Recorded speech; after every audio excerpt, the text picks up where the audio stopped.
Hey, this is a quick follow-up to the last video I did. I had some changes that I made to StateAdapt because of a lot of things that were bothering me about the last project I did, the one with the counters.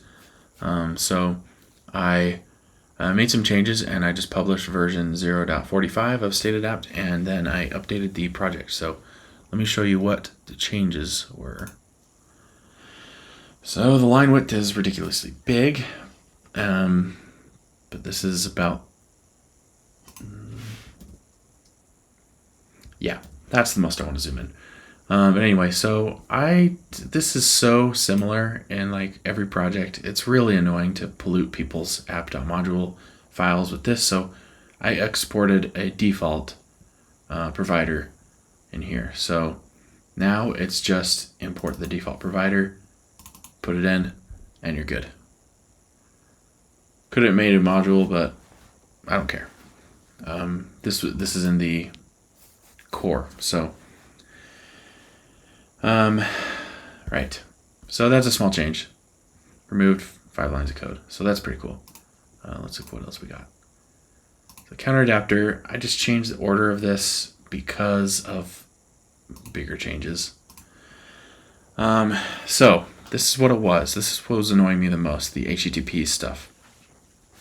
Actually took a lot of work to get this working with TypeScript, but yeah, when your HTTP request needs to be mapped to the actions in an inner observable, you still need to split it up like this. So this is the most this can be split up. But I added a fourth parameter that's optional to this function. And what it does is it takes the error observable that gets created down here, so the error action in here, and it wraps this in a tuple, an array, where you've got the error as the first thing and the request payload here as the second thing. You can put this as whatever you want, whatever you have access to. I didn't do this to the response because the response already is here.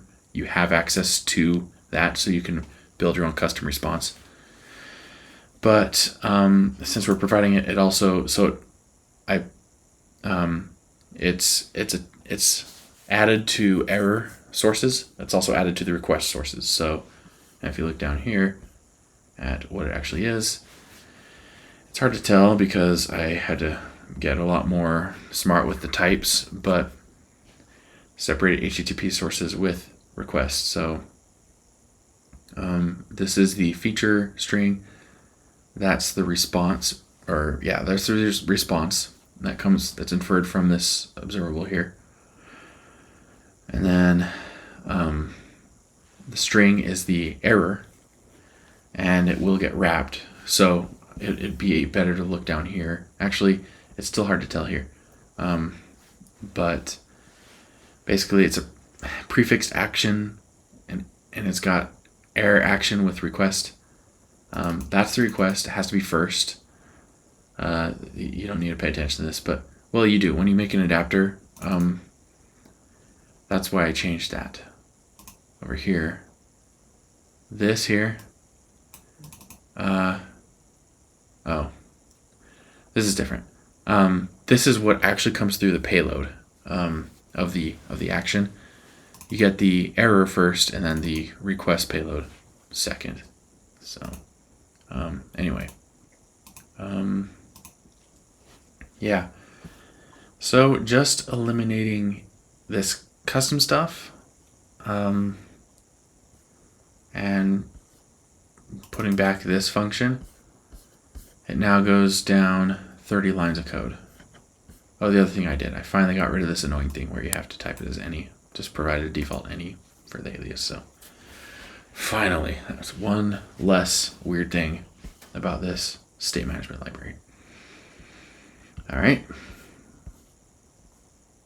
Is there anything else that happened? I'm going to look at it without the diff, just sort of do a quick overview.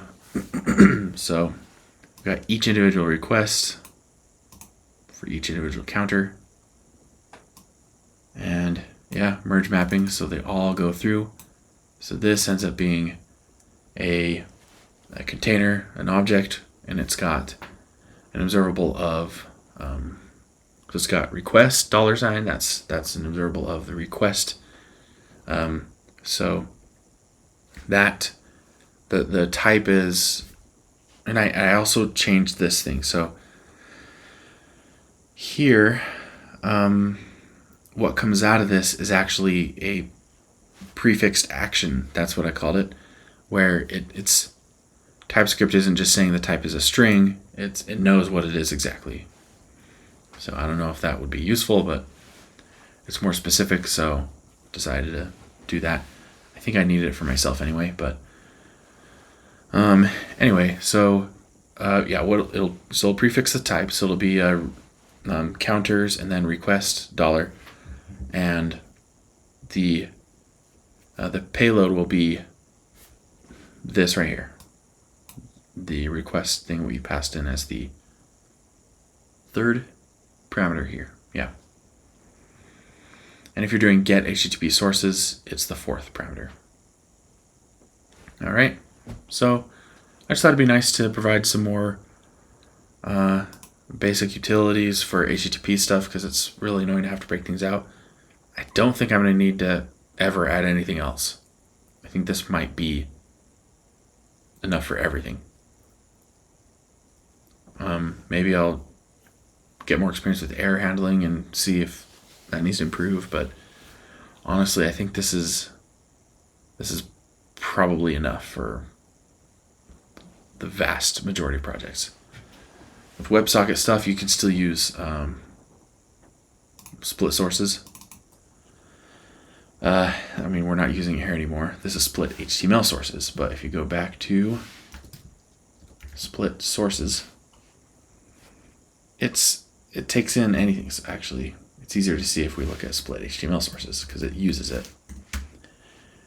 Yeah, TypeScript got worse. But anyway, so worse as in, for me, worse. So you put in the observable, and then you have the type, or the output you want, and then the type for it to match again. So you get a stream of a bunch of actions with different types. You can split them out into different sources like this. So yeah, that will be good for WebSockets. I don't know, maybe there'll be some utilities around connection management and stuff that eventually I could add, but WebSockets aren't used as much as they should be, I think. So yeah. Yeah, my phone just updated. All right, so that's it, I think. So,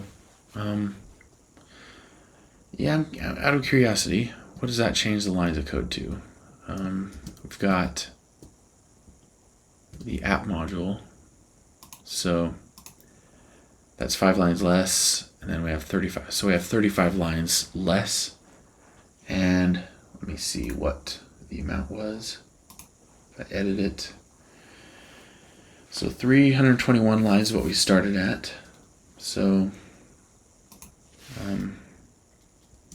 175. Yeah, it's got the history. So if I take away 35 more lines, we're at 140. That seems pretty cool. Yeah, it's 56% now. So that's better. All right. Okay, that makes me feel good. But yeah, so far I'm still learning a lot with these projects apparently, so I'm going to keep doing them. And yeah, the next one I think is supposed to be for people to compare state management libraries, so I'm excited for this one. It won't be an unsolicited pull request for the first time. I like making unsolicited pull requests with my state management library because I'm annoying. All right, well, thanks for watching. See ya.